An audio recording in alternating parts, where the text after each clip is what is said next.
नमस्कार बच्चों, मैं हूं हरीश और ऑनलाइन क्लास में आपका हार्दिक स्वागत करता हूं।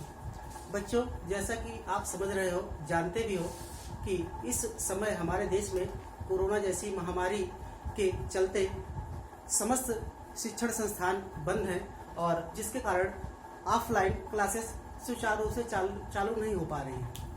इस शैक्षणिक व्यवस्था को सुचारू रूप से चलाने के लिए हम ऑनलाइन क्लास के लिए आपके बीच उपस्थित हुए हैं। बच्चों, मैं हूं राधा इंटरमीडिएट कॉलेज से बायोलॉजी फैकल्टी के रूप में, और मैं आपको सबसे पहले इसमें इंटरमीडिएट 12th के सिलेबस के बारे में आपको बताऊंगा। तो सबसे पहले मैं थोड़ा सा इंट्रोड्यूस होता हूं और आपको बताता हूं कि किस प्रकार इंटरमीडिएट में बायोलॉजी के सिलेबस को डिवाइड किया गया है, बांटा गया है, और जिसके हिसाब से मैं आपको बताते हुए बच्चों को जो है आगे बोलो।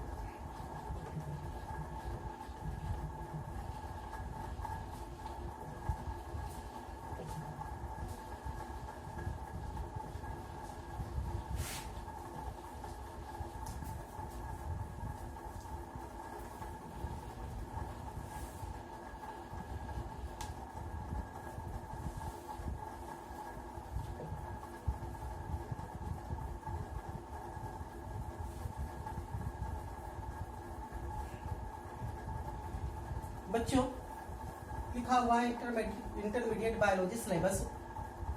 इंटरमीडिएट बायोलॉजी के सिलेबस को अगर हम देखते हैं तो बायोलॉजी के सिलेबस को 5 यूनिट में बांटा गया है।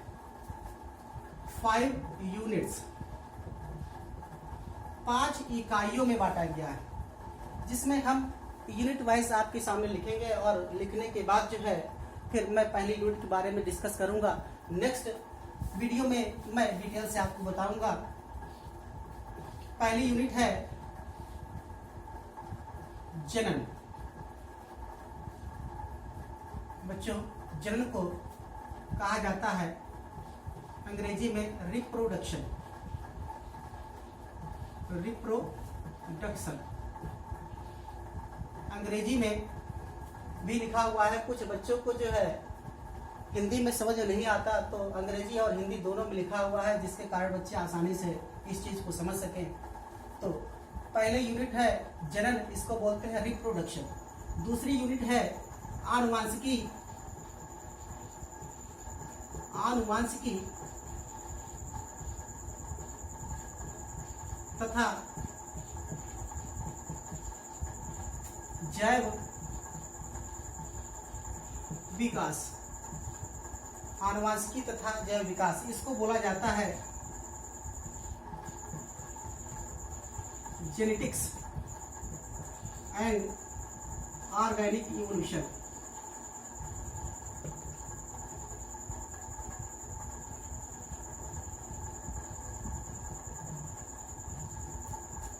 Genetic and organic evolution. और थर्ड यूनिट है जीव विज्ञान तथा मानव कल्याण।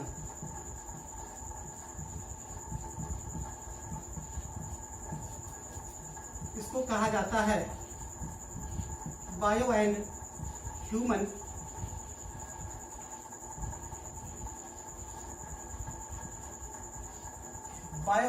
वेलफेयर। चौथी यूनिट है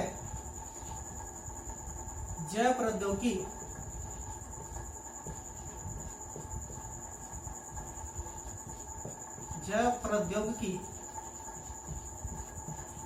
तथा इसके अनुप्रयोग। जैव प्रौद्योगिकी तथा इसके अनुप्रयोग। बायो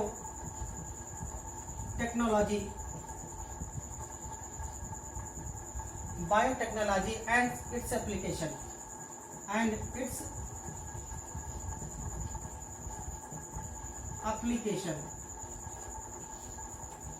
और पांचवी यूनिट है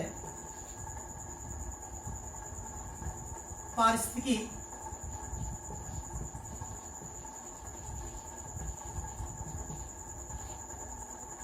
पारिस्थितिकी तथा पर्यावरण, इसको कहा जाता है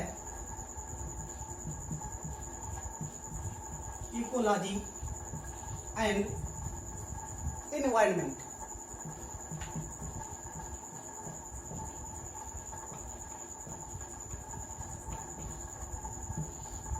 बच्चों, ये है 5 यूनिट इंटरमीडिएट बायोलॉजी के सिलेबस को इन 5 यूनिट में डिवाइड किया गया है और 5 यूनिट ये लिखी है। पहली यूनिट है जनन, दूसरी आनुवांशिकी तथा जैव विकास, तीसरा है जीव विज्ञान तथा मानव कल्याण और चौथा है जैव प्रौद्योगिकी तथा इसके अनुप्रयोग और पांचवा है पारिस्थितिकी तथा पर्यावरण।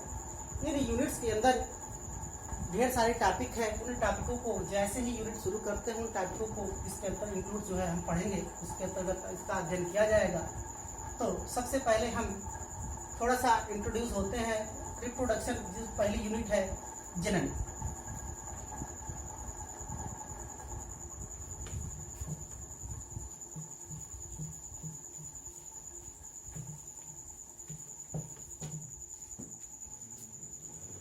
बच्चों,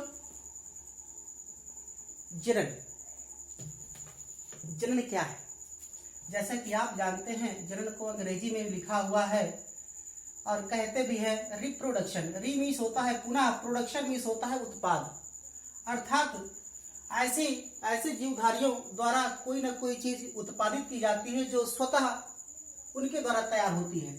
कहने का आशय यह है कि जीवधारियों द्वारा अपने ही समान लक्षणों वाले संततियों को तैयार करने की या उत्पन्न करने की प्रक्रिया को ही जनन कहते हैं।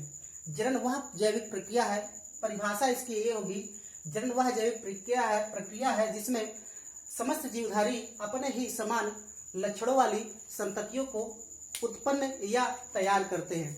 इस प्रकार यह एक वाइटल प्रोसेस है और समस्त जीवधारियों को जीवन काल में अपनी प्रोजेनी को बढ़ाने के लिए इस प्रक्रिया से या इस प्रोसेस से गुजरना होता है। तो जीवधारियों में जनन की जो प्रोसेस है, समस्त जीवधारियों में जो संसार में जन्मा है, जिनमें जीवन चक्र होता है, उनमें जो जनन की प्रक्रिया है वो 2 ही तरीके से है। या तो अलैंगिक जनन होगा जिसमें लिंगों की कोई आवश्यकता नहीं होती, और दूसरा जो जनन है वह लैंगिक है जिसमें मेल और फीमेल दोनों गैमेट्स की रिक्वायरमेंट होती है। तो हाँ, ये हम दोनों के बारे में बात करते हैं। तो जनन, पहले जनन को बोलते हैं अलैंगिक जनन, अलैंगिक जनन, और दूसरे जनन को बोलते हैं लैंगिक जनन। अलैंगिक जनन को बोला जाता है एसेक्सुअल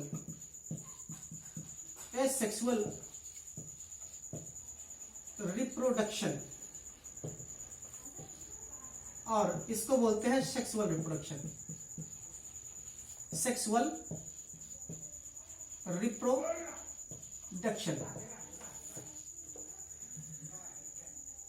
जैसे नाम से ही पता है चल रहा है कि अलैंगिक जनन अर्थात वह जनन जिसमें लिंगों की आवश्यकता नहीं होती। संसार में 2 ही प्रकार के नर और मादा दोनों में लिंग पाए जाते हैं। नर में पाए जाने वाले लिंग को जो है नर युग्मक के रूप में पहचाना जाता है, मादा में पाए जाने वाले लिंग को मादा युग्मक के रूप में पहचाना जाता है। तो अलैंगिक जनन की जो प्रोसेस होती है यह जंतुओं में और पौधों में दोनों में होती है। इसके कई मेथड्स हैं, मुकुलन द्वारा है, फिशन द्वारा है और द्विविभाजन द्वारा है, वेजिटेटिव मेथड्स हैं। तो कई प्रोसेस है जिसके माध्यम से अलैंगिक जनन की प्रक्रिया होती है। और दूसरा जो है वह लैंगिक जनन है। लैंगिक जनन की जो प्रोसेस होती है वह 3 मेथड से होती है, 3 तरीकों से होती है या 3 विधियों से होती है। एक है जो है समयुग्मकी प्रकार, दूसरा है विषम युग्मकी प्रकार, तीसरा है अन्य युग्मकी प्रकार। तो बच्चों, हम जब नेक्स्ट वीडियो में मिलेंगे तो मैं आपको जो है अलैंगिक जनन तथा लैंगिक जनन के बारे में डिटेल से आपको बताऊंगा। आज के लिए इतना ही पर्याप्त। नमस्ते।